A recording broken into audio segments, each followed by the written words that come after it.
Reuters. Bars, restaurants, theaters and movie houses in New York and Los Angeles were ordered to shut down, and several nations in South and Central America closed their borders in the latest moves around the world to combat the spread of the coronavirus.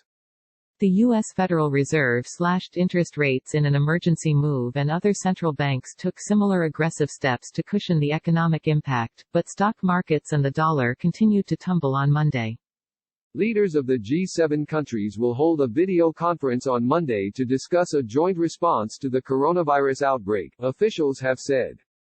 The coordinated policy actions were reminiscent of the sweeping steps taken just over a decade ago to fight a meltdown of the global financial system, but this time the target is an entirely unfamiliar foe, a fast-spreading health crisis with no certain end in sight that is forcing entire societies to effectively shut down.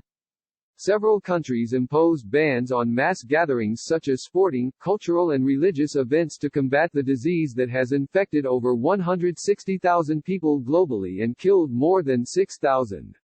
France and Spain joined Italy in imposing lockdowns on tens of millions of people, while Australia ordered self-isolation of arriving foreigners. New Zealand's central bank slashed interest rates by 75 basis points to a record low on Monday following an emergency meeting. The Bank of Japan said it will hold an emergency meeting on Monday, instead of the March 18–19 scheduled one. The BOJ and 4 other central banks cut pricing on their swap lines to make it easier to provide dollars to their financial institutions facing stress in credit markets. This cannot prevent the economic fallout from social distancing, said Ray Attrell, head of FX strategy at National Australia Bank in Sydney, referring to a method being used by many countries to try slow the spread of the virus. That will require some fiscal spending and something from the government to make sure small companies are funded. New York Mayor Bill de Blasio said on Sunday he was ordering restaurants, bars and cafes to only sell food on a takeout or delivery basis. He also said he would order nightclubs, movie theaters, small theater houses and concert venues to close. These places are part of the heart and soul of our city, he said. But our city is facing an unprecedented threat, and we must respond with a wartime mentality. New York also joined the nation's other major public school systems in calling off classes starting this week. Los Angeles Mayor Eric Garcetti issued similar orders later on Sunday. Any restaurant, bar or cafe selling food will only be able to do so via delivery or takeout, officials said.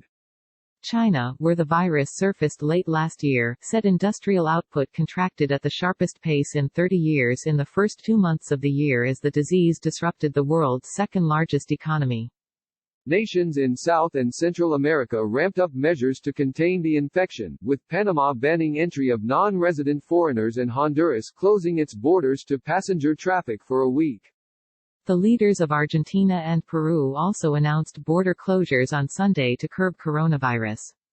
Argentina will close its borders for 15 days to non-residents, President Alberto Fernandez said in a televised press conference. Public and private school classes would also be suspended until March 31, Fernandez said. National parks would be closed.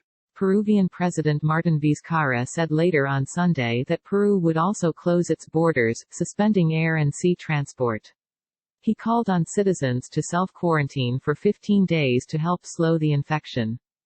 The U.S. containment measures have so far been mild compared to the nationwide lockdowns imposed in Italy, France and Spain. However, Ohio and Illinois on Sunday ordered all bars and restaurants to close, although carry-out and delivery are still allowed. Such measures were not enough to calm skittish investors.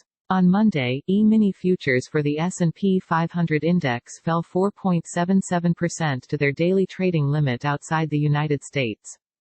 MSCI's index of Asia-Pacific shares outside Japan slid 2.4% to lows not seen since early 2017, while the Nikkei eased 0.4%.